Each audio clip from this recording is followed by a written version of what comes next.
Buenas noches, profesor. Soy la alumna Ingrid Álvarez Jiménez y en esta oportunidad voy a presentar el mapa conceptual de la asignatura Propiedad Intelectual.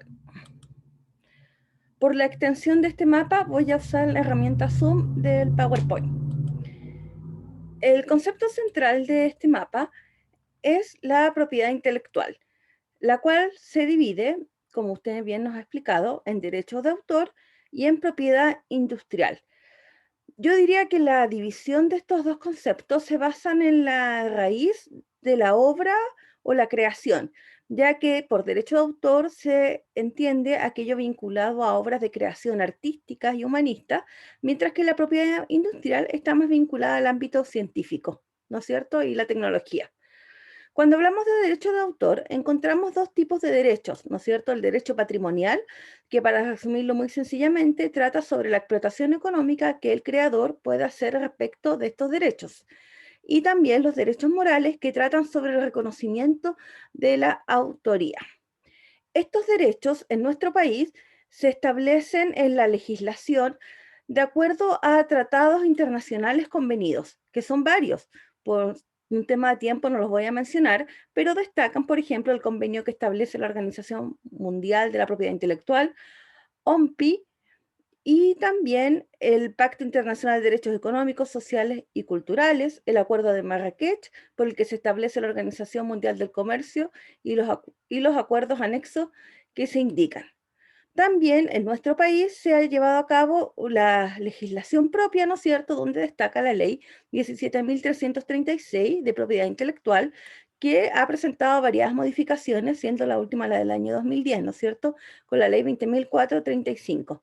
Esta ley establece dos tipos de derechos: el derecho de autor, que está vinculado con lo que explicábamos arriba, ¿no es cierto?, y los derechos conexos, que son aquellos de los cuales pueden hacer uso las personas no siendo los creadores. Y también quise colocar acá una patita vinculada a las excepciones que hay del el uso que pueden hacer las bibliotecas sin fines de lucro de las obras. ¿Ya? Ahora, cuando hablamos de la propiedad industrial, vemos que se incluye la patentes de invención, los modelos de utilidad, las marcas, los nombres comerciales, indicaciones geográficas y denominación de origen. Esta- Estos dos tipos de propiedad intelectuales, eh, como son resguardadas por ley, han creado para su resguardo distintas instituciones gubernamentales. Por ejemplo, dentro de la propiedad industrial encontramos a INAPI, que es el organismo encargado de llevar este registro, al Ministerio de Agricultura, al SAC, al MinSal, el ISP y el Tribunal de Propiedad Intelectual. Mientras que cuando hablamos de derecho de autor, destaca, ¿no es cierto?, el Ministerio de la Cultura y las Artes, el Servicio Nacional del Patrimonio y el Departamento de Derechos Intelectuales, en donde se puede hacer la inscripción de una obra, ya sea por internet, de manera presencial o por correo postal. También cuando hablamos de derecho de autor, encontramos entidades relacionadas, como por ejemplo se encuentra Ejeda Chile, ATN, Crea Imagen y Chile Actores, solo por mencionar algunos. Y finalmente señalar que en todas las bibliotecas o centros de información, las personas pueden encontrar la necesidad de conocer o de saber cómo funcionan los derechos de propiedad intelectual, así como mismo los trabajadores quienes laboran en estos recintos. Por ello es súper importante que cada centro de información debe elaborar un manual con los casos de propiedad intelectual que se pueden presentar en su propio centro de información, para así tener claro, ¿no es cierto?, la legislación.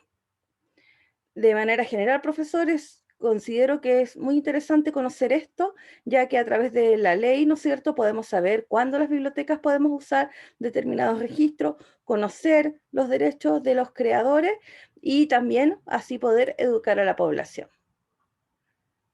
Ese sería mi trabajo, profesor. Que tenga muy buenas tardes.